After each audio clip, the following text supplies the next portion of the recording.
Assalamu alaykum. Ekran elindeki özgürlüğüme keşke hayırlı olsun. Ben Adil Er Uygur Tadqiqat İnstitutundan. Hammalarga selamlar yollayma. Her hafta institutumuzun müdiri, shundaqla Hacettepe Üniversitesi Edebiyat Fakültesi Tarix Bilimi Okutuvchisi doçent doktor Erkin Ekrem Muallim bilen o'tkazilgan Xalqaro vaziyat va Sharq Turkistondan programımızdaki yeni bilim uzunları bu. Erkin Muallim hoş geldiniz. Hoş bulduk, rahmet. Tezgürmeler ma'lum bo'lgandek bu Falastin Isroilga urushi hozir 30 kundu yoki bir oydan oshgan bo'ldi. Yani shundoq dunyoning kun tartibida Falastin Isroil urushi bo'layotgan bir mezgilda Türkiye Cumhuriyeti'de bizga munosabatlik bundoq bir o'zgarish barliq keldi. Bu o'zgarish Türkiye Cumhuriyeti'ndeki xalqning irodasiga vakillik qilgan parlamentda bo'ldi. Ya'ni parlamentda Saadet Partisi ve Gelecek Partisi'ninki parlamentdeki vekili Şərq Türkistan'da Xitaylarning ilib berayotgan assimilyatsiya alangi bo'yicha assimilyatsiya ve besim siyosatiga qarshi Türkiye Cumhuriyeti parlamentidan bir necha millat vakillarini tashkil topgan bir hay'atniki Şərq Türkistan'a berib bevosita kuzatish ve tekshirish ilib berish munosabatlik bir tartiblar o'tirib qo'ygan edi. Buni ovozi qo'ydi, lekin parlamentda AK Parti yani hozir hukumatdagi partininki parlament a'zolari bilan shunaqla hukumatninki AK Partininki hukumatga sherik bo'lgan Milliyetçi Hareket Partisininki parlament a'zolari tarafidan rad qilindi. Ammo shunga erishib yanıla Türkiye'ninki meyli amir teşkilatlar olsun, meyli medya organları olsun veya ki Türkiye'ninki öktici partileri veya ki hükümet olsun Gazze'ye nispeten alayda sezgür muamele qilib yani Gazze'ni davamlı kollaydıqanlığını bildirib qo'ydi. Bu hükümet tarafından bu siyasi ve diplomatiya jihatda zo'r tirishchilik ko'rsatilyapti. Biz shunday bir savol paydo bo'ldi. Nimishqa biz Türkiye Cumhuriyeti, Türkiye xalqidan hem ırk jihatdan shundaqla hem diniy jihatdan o'rtaq turib veya ki Gazze'ma Türkiye Cumhuriyeti'den hem diniy jihatdan o'rtaq birlikqa ega. Shunaqa holda turib Gazze'ga nisbatan hem keng ko'lamli qo'llash bo'ldi. Ama Şərq Türkistan nisbatan unchalik bo'lmaydi. Qo'llash bor ama g'azzachilik yoki falastinchilik bo'lmaydi degan savol o'tirib chiqdi. Ama shuning ishlamishlar bir tarafi bor. Bu savolga erkin so'rashdan burun G'azza hozir haqiqatan inson tragediyani boshdan kechiradi. U yerda bo'layotgan tragediyani insoniyatga qarshi shunday irqiy qirg'inchilik deb ta'riflayotgan ahvollar. Bu Turkiyada asosan umumlashib bo'ldi. Demak, hukumat tarafdan bo'lsin yoki xalq tarafdan bo'lsin. Bu ishni bir insoniyat tarafi shu u yerda insonning huquqlari, insonlik ayak astı qilindi, depsenlik qilinyapti. Bu albatta bu jihatdan biz butunlay qo'llaymiz. Bu shunday bo'lish kerak deb o'ylayman.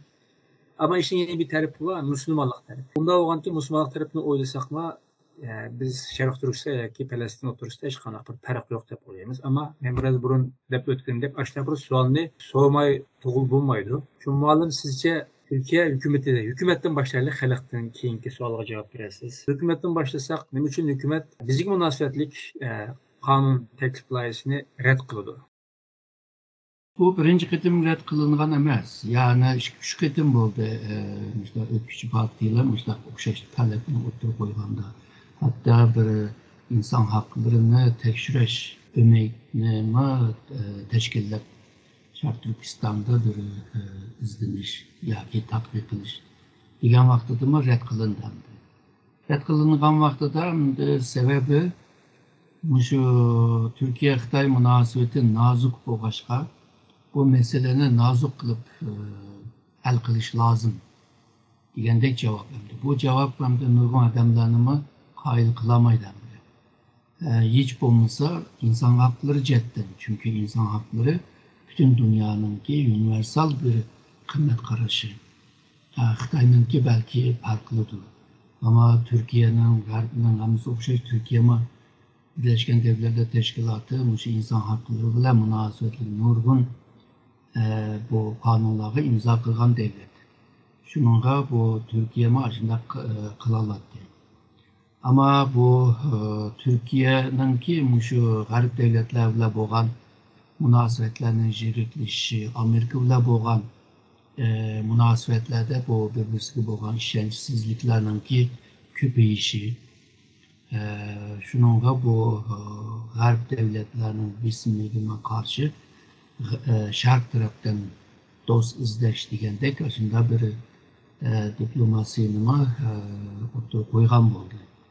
Shunga 2015dan e'tiboran Xitoy bilan yaxshi munosabat quramiz deb bugungacha tirishib kelyapti.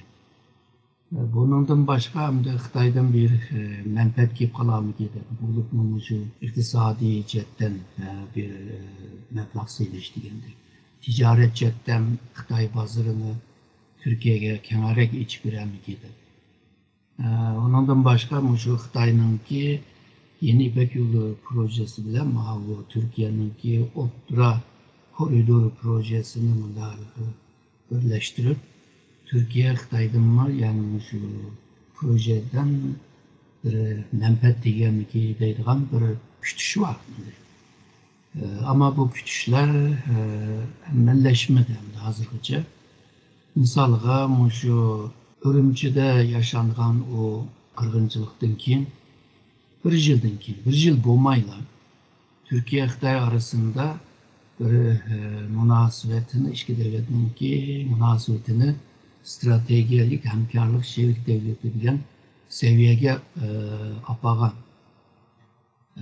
Nurg'un narsalar bor ichida yozilgan, ama misalga ticaret meselesi kelsak, yani iki devlet 2010 yıldan itibaren iktisadın ticari sumunu yükseltişe tırışıdığan iki devlet bu hakta bazı imtiyazlarını verdiğen kılıp söz bergen ve 2015'te iki devletin ticari sumu 50 milyar dolara çıkış ve 2020'ye kelgen çağda bu iki tarafın ticari sumu 100 milyarga çıkıştı.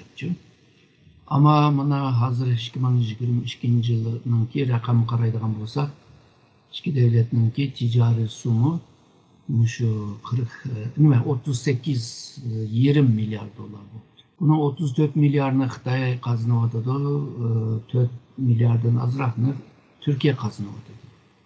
Yani Türkiye 1985'ten beri Xitoy bilan ilib borgan ticaretde Türkiye'ninki ziyiniga devam kılıvatkan bir ticaret buluyordu.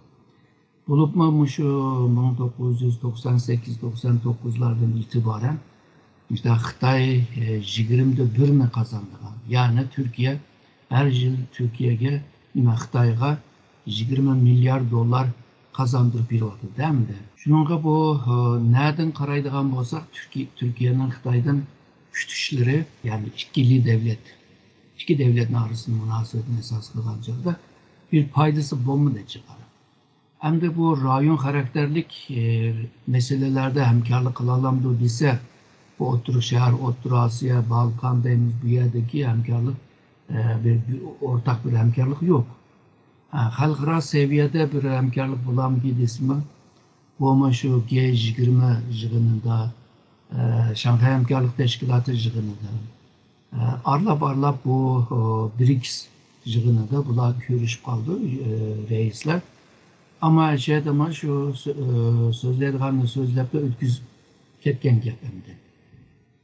Xitoy jihatdan qaraydigan bolsak mı Türkiye'ye aytmayat berimiz deydi ama Türkiye bilan bo'lgan munosabatni bo'libmi Türkiye'nin güçlü o'tgan iqtisodiy ticari münasebetke imtiyazma to'nig'ini yo'q. 5. ayın ahirida Türkiye saylan bo'ldi, Cumhurreis Erdoğan yeniden saylandı. Xi Jinping bir tebrikname yolladı ama Türkiye Cumhuriyeti'nin kurulduğuna 100 yıl oldu, bununla tebrikname yok. Demek ki iki devletin münasebeti belki degan nazuk münasebetimiz var degan o seviyede emesligi ve ya ki mezmunma onçilik nazuk degan bir yerge kelmaganligini ko'rsatadi. Ama Türkiye'de bunun dışında bir göz qaraşmışına bir düşünce bu kaldı.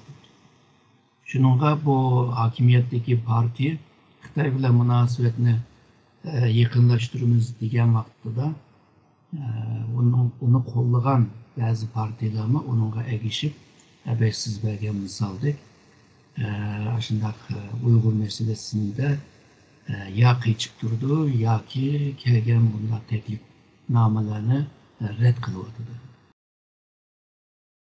Hozirgacha ma'lum bu yana bir o'qituvchi partiyadan birisi va İyi Parti. Bundanki parlamentdeki ta'siri kuchli desak bo'ldi. Türkiye'de mi en az bir 110% artıq bir qo'llanuvchilari bor desak bo'ldi. Bu partiya o'xshashda biz to'g'riliq bir 7 qadamdek bir takliflar bergan hozirgacha. Ammo hammasi rad qilinib keldi. Bu shu sababdimi, ya'ni bu o'qituvchi partiya berganlik uchun o'sha rad qilinamdi yoki siz degandek sabablar birinchi plan turamdi? Geride aslında ben diyen sebep olmagan bolsa şu hakimiyet işideki şu partiler özleri belki o teklifnamelerini sunup yo özününki milletvekilinin sağını yetkeşke bir karar çıkaralattı değil mi? Demek ular bunu istemeydi degan gap. Yani birisi şu siz degandek o'tkuchi partininki sungan bir teklifnoma bo'lg'achqa bu loyihani qabul qilmaymiz deb qilishim mumkin, ama birinci sebep muhimroq deb o'ylayman. Çünkü bunu bir devletning bir siyosati deb ko'ryapti, tashqi siyosati, ya'ni Xitoy bilan yaqinlashish siyosati. Türkiye'de malum bundaq bir göz qarashga ko'p uchirdim men. Bular bundaq siyosal islomchi deydigan bir qatlam bor Türkiye'de. Bularning bu qatlamninki soni az emas hamda. Bundan keyin milliyetçi degan bir qatlam bor. Ularning soni az emas. Ya'ni Türk cemiyetinki asosiy qisminki ko'p qismini shular tashkil qildi deb o'ylayman. Men meyli bularninki meyli bilim tadqiqotchi bo'lsin, mushta ko'z qarashga insonlarninki. Yak normal ticaretçi olmuşsun veya ki normal bir okuvchi olmuşsun ya asasen muşların içindeki köp kısım kişiler bizim dava meselesi vaxtida şu Amerika'nın oyunu adep qaraydı. Kaçan biz Xitay Türkiye oturuş mesela yıkıllasa Amerika derhal bir işlerini kılıp buzup etadigan narsani men jek uçurattım bunun için. Bu hem de Türkiye'deki bir devlette mında her qanday insan ayrım bir şahs bulup bilen meselelerni analiz qilishga bak ahamiyat berib ketmaydi. O'zi tava bo'lgan ideologiyalik kuch yoki mana jamiyatchilik nuqtasidan bir jamoat yoki guruhga qanday o'ylasa, ashula o'ylab mengaverdi. Ayrim mustaqil bir o'yinib boqay degan xohishni yoki anaqa bir kayfiyatni oz ko'rdi. Buning sababi sizcha bu Türkiye Xitoy o'rtasida mana bevosita bir sıcak yoki issiq bir to'qinishning bo'lmasligi yoki o'rtasidagi bunday bir Amerika yoki G'arb dunyosi o'xshash bunday munosabatninki bo'lmasligidan kelib chiqqan narsami yoki boshqa sabab bormi sizcha? Yoki shunday bir ko'z qarashning bo'lishi Turkiyada Sharq Turkiston davosiga qanchalik ta'sir ko'rsatdi? Aslında bu siyasal İslam ile münasebetlik bulup mu Türkiye'nin misalıga ilip kitap yazgan Graham Fuller deyilgan bir adam var. Bu burun CIA'de işligen ve şu Otur Şerq bölümünün başlığı etti. Naide isimli bir Türkçe ismi var. Onun yazgan kitabını tenkit kılıp vetverden çıkarttı. Yani özlerinki siyasal İslamcı olmaganlığını, özüne demokrat, muhafazakar dep bulungan. Ama bu hazır Türkiye'de hem hükümetle birlikte hem de o Milliyetçi Hareket Partisi ile bunlarınki bir anti-Amerikan, yani Amerika'ya karşı bir siyaseti var. Ondan başka Türkiye'nin bazı sol partileri var. Bulupma şu işçi parti deyimiz, şu sosyalist, komünist diyen partiler. Bulama şu nimege Amerika'ya karşı da bular bunun. Şununla bu Türkiye'de nüfusu köp olan, siz diyen bu İslamcı gruplar, tırnak içinde değil, sanı ile birlikte Türkiye'de hele köp sanıga erişiyor. Yani Türkiye'ninki atmosferine karayılan olsak bir anti-Amerikan bir nimesi var, tuygusu var, his var ve hissiyatları var. Bu yalnızla bu siyasi cetten değil, siyasi cetten demez. Şundakla bu Amerika ile Türkiye arasındaki münasebetindeki jirikleşişi. Misalga değil, Türkiye şunu değil, Amerika şu Irak'taki ve Suriye'deki Kürtlerine teşkil kılıp Türkiye'ye ziyan bir iş başladı. Türkiye'ninki milli havuzsuzluk menfetteki çekindi edipçi. Onundan başka misalga şu Türkiye'de harbiy zarba qilgan bu FETÖ'cülerin ki beşinima Amerika qo'llab bermayotidi, bizga teslim qilmayotidi deb uningga xafa. Undan keyin Türkiye bilan Xitoy arasında harbiy jihatdagi ba'zi munosabatlar va misalga qurol ilish setish, aeroplan setish deganlar. Türkiye Amerika karşı tanqidlarni qilganki Amerika tarafdan shu setib beradigan aeroplanni setib bermaydigan yoki davom qilayotgan bosqichni to'xtatib qo'yadigan ishlarni qilyotdi. Shuningga bu Amerika bilan bo'lgan bu xil munosabatlar Türkiye'nin Avrupa bilan bo'lgan munosabatni manfiy bir şekilde ta'sir yetkazadi. Bundan başka misalga şu Amerika Kongrening ve Avrupa Birliği'ninki Kongreninki a'zolarininki bir qismi, yani Uyg'urlarni qo'llayotgan bir qismlar, shundaqla bu Iroq bo'lib Suriyadagi Kürt qo'shinlarini qo'llag'ashqa Türkiye'de bu Amerika o Kürtlerle oynatayotgandek Türkiye'ni kozur qilib o'ynatib qilyotdi ve Türkiye ile Xitoy arasındaki munosabatni buzish uchun qilyotdi deydi. Hamda bu degandan keyin hamda nurg'unlarimiz mustaq o'ylaydigan. Bu yolg'izlar siyosatchilar emas hamda. Hatta akademisyenlar mı shunda mana o'ylaydiganni jiq ko'rdi. Türkiye'de misalga bu Xitoy bozoriga kirsak, u yerda bizga imtiyoz bersa, ticaretine texmi yo'g'otib cho'ng'aysak deydigan bu ish odamlar bor. Bularma şu hükümetine ta'sir yetkazadigan ma'lum bir kuchlar bor. Bundan boshqa tashqi ishlar ministri degandek bu ministerliklarni Xitoy bilan munosabatni yaxshi qilamiz deb ba'zan Uyg'ur masalasidan yiroq turadigan ve mesele o'tirib chiqsima yepadigan shunday bir pozitsiyasi bor. Ve Türkiye hükümetinin kimi şu Uygur meselesi kelgan chog'da yiroq turishi ve bu meseleni şu Birleşken Devletler Teşkilatı hal qilsin deydigan bir o'yimi bor. Shuningga bu yıllar evvel Cumhurreis Erdoğan'ınki Amerika ziyareti vaqtida bizning bir Uygur bola aşağıda bir sual sorardı.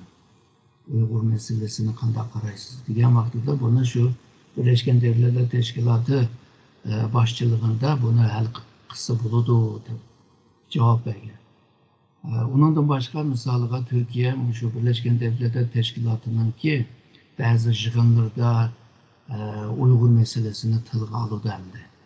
Algan chog'da yani Xitoynimi ranjit qilmayman, Uyg'urlarga sahip chiqaman degandek ifodalarni ishlatdi. Bu ifodalar Xitoynimi hoş qilmagan, Uyg'urlarni hoş qilmagan hamda.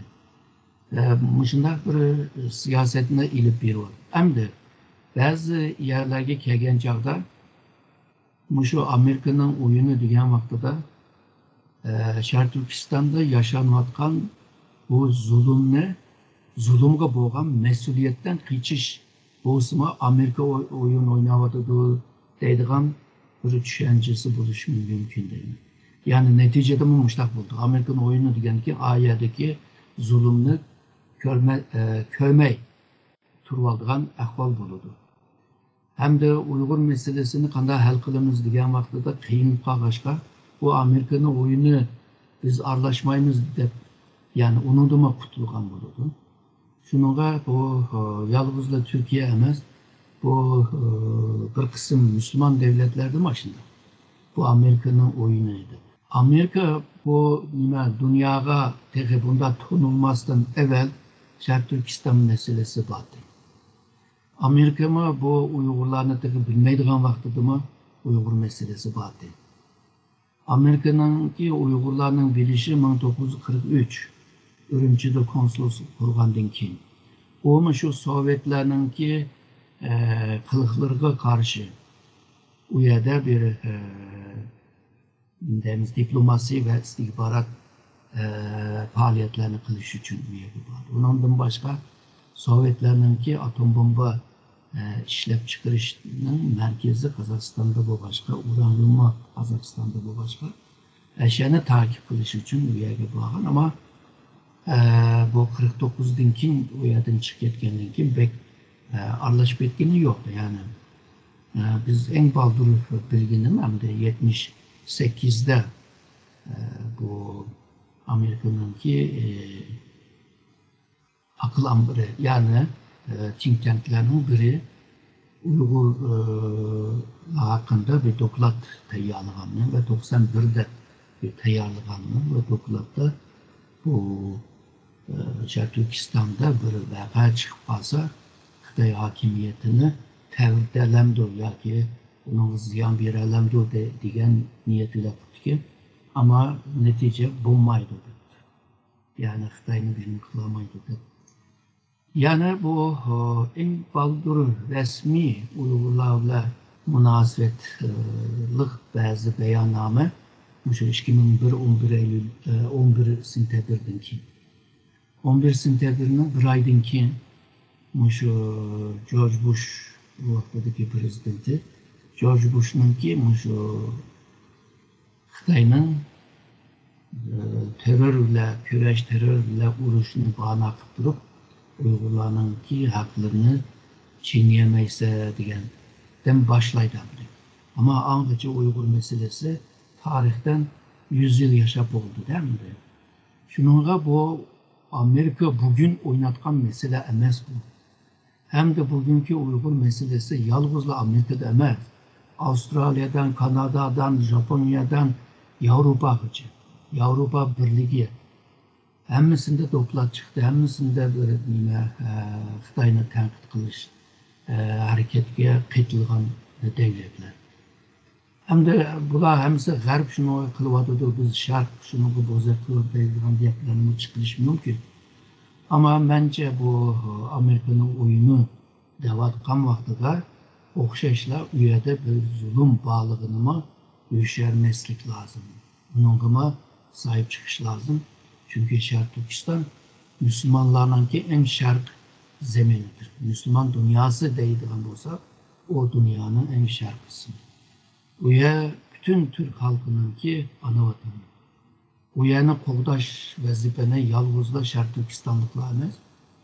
Yani bütün Müslüman ve bütün Türk halk qo'g'dash lazımdı. Ama bu dünyanınki bazı rastçıl meseleler var. Yani her devlet özününki menfaatini birinci olup ekmek verdi. Ama menfaatten üstün milli menfaattir. Şu malumatı Amerika bunda uyardaki Şark Türkistan'ın bu hakkında meselenin gün tertip eliş meselesini Türkler aşında yani bir kısımda değil. Aşında bir oyunda düşünülen ahvallar. Uyardaki hadise ayrı bir mesele, zulümden ibaret bir ahval, bir realni bir mesele. Aşırı realni meselenin fakat Amerika, Avrupa, Garip yerleri gün tertip edip gelip kıvat kallı işi var. Ben devamlı bu liksiyerlerde ya ki paranlaşık vakti bu şu iki hukumunu Türkiye'de inden arlaştırıp koyuyorlar. Devamlı tekitleyemiyor. Meselenin yapılış başka bir mesele, uyardaki realni meselenin yapılış başka bir mesele. Uyardaki realni meselenin ki, zulümün ki sebebi Xitaylar. Gel aşı meseleni Amerika gün tertipke vardı. Bu ikisi ayrı meseleler düşündürüştürüşümüz. Çünkü kallığı da aşında oylu vargandikin bunu onu yenmek pek tesken özgertmek.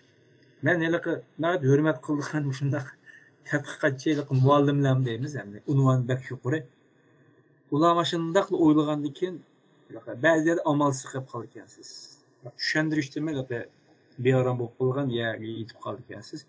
Valla emdi ahirki sualımızla programımıza aklaştırsak, siz Türkiye cemiyetinin ki her kaç katlandığını yaxşı bilirsiniz bilmem. Halk, ticaretçi, tadqiqatçılar, önemli siyasetçiler, amui teşkilatlarının ki ahvalını yaxşı bilirsiniz. Ve ulanın ki Palestin göz karışı olan Şark Türkistan göz karışımını yaxşı bilirsiniz. Sizce Türkiye'de iki mesele kaysi bekrak birinci ürün turdu. Ya ki Haysi mesleği bayrak ısrarçık bildirildi. Türkiye'de Filistin meselesi birinci oranda turdu. Bu Gayreti bir ahval bu 1960-70'lerde Türkiye'ninki solcuları bu Filistin meselesiga sahip çıkarttı. 80-90 yıllardan kinla bu milletçiler, onundan kim bu İslamcılar bununla sahip çıkışa başladı. Demek ki Türkiye'de meyli sol, meyli on, bunlar hemmisi şu Filistin meselesiga sahip çıkışınınki yolu diken. Bununki bir sebebi belki şu Filistin degan rayon burun Osmanlı'nın kolu tekti. 1917-18'de İngilizler bu yerga kirib o rayonu tatib oldu. Keyin İngilizlar u yerni boshqarolmay bu Yahudilarninki terör faaliyetiga qarshi bu yerni tashlab may bo'ldi, kim davlat qursin deb. Ahirida meselani Birleşken Devletler Teşkilatı tashlab berganlar. Şununla Türkiye'ninki aşına bir oyumu var. Yani bizim Osmanlı'nınki rayonu deydiganlar. Bu neo Osmanlıcılarınki göz karışında bekerek olur. Misalga ertesi gün Keşmir'de bir mesele çıkmasa, Türkiye Keşmir'e boğan kızgış ya ki sahipleniş Uygurlardan güçlükler buluduğu da oylayın. Ertesi gün o Burma'daki Müslümanlarınki meselesi çıkmasa, yani Selçuklu'dan çağda, yani Burma'daki bu Müslümanlarınki meselesi tekima aldı planga çıkış mümkün. Bunda bir ahval vardı. Bununki sebepleri nimo dep 30 yıldan beri izleniyordu ama bu Türklerle sözleşken vaxtıda hemisi bizim kırındaş deydi ama o siyasetninki merkezige kirgan siri bu halkının diginidek emesken değil mi? Bundakta şu siyasi merkezde Uygur meselesine, Türkistan meselesini hal kılış kıyınken, bundakta şu Türkiye'nin cemiyeti hissasçılığını kolu düşürüp, bunun için siyasi merkez bir isim işitiş yolunu talaş lazım diye oylap yettim. Ondan için bizim İsa Yusuf Altekin liderimizin nimiş için Türkiye'de tonulup bilinip gitti ve nimiş için bu siyasi merkez emez, şu otur hal ve oturduğun töven haklar isabetini naiti yaxşı bilirdi ve sahiplenirdi kendi. Ahire düşündüm bu isabet aslında şu naye vilayet mi vilayet ki biri, dokulat biri, şu halkınınki könlüne ağın gibi. Üniversite biri okuyucuların könlüne ve hissasçılığına kolu düşer gibi. Şununla bu Türkiye'ninki teşkilatlarımı halkıga karta bir siyasetine ilip verişimi olur. Ondan başka şu Türkiye'de tuğulup çoğunluğun Uygurlama siyasi işlerge aralış lazım, partiye kiriş lazım, hükümete kiriş lazım, milletvekili buluş lazım da oylayın. Yani birisi hazır şu devam kılvatkan hükümet ile görüşüdür meclisteki milletvekili ile görüşüdür ya ki bazı kuruluşlarla görüşüdür işine yine devam kılış. Yani Türkiye'de esasen üç yıl siyasetine ilip giriş lazım ama halk ne İslamcılığını kolu düşüremeyken takdirde cemiyetin kelgen inkazla siyasi merkezge kelmeyeşke siyasi merkez bu meseleden jirak turalaydıgan bir xil pozisyonga kiralaydı. Çünkü siyasiler özününki bir xil Xitay siyaseti var, Uygur siyaseti var. O siyasetini yürgüzüş için bazı Uygur meselesini Uygur faaliyetlerini çekleydiğen Xitayga yakışacak bulduğun bir siyasetine ilip vardı. Çünkü siyasyonlar devletininki şu milli menfaatini esas kıldı. milliy manfaatni men mandaq uslub bilan hal qilaman deganki, u uslub o'zi tanlagan bilan milliy manfaat hamda partiya kelsin, ya'ni milliy manfaatni qo'llaydi, ammo uslub chetda o'xshamaydi. Hozirgi hokimiyatninki uslubi farqli. Ama bu farklılıktan tüpeyli bu Uygur meselesi Türkiye'de tağan bir misal bergen meselelerle siliştirgan çağda biraz keyinde turgan bir mesele da aylandı.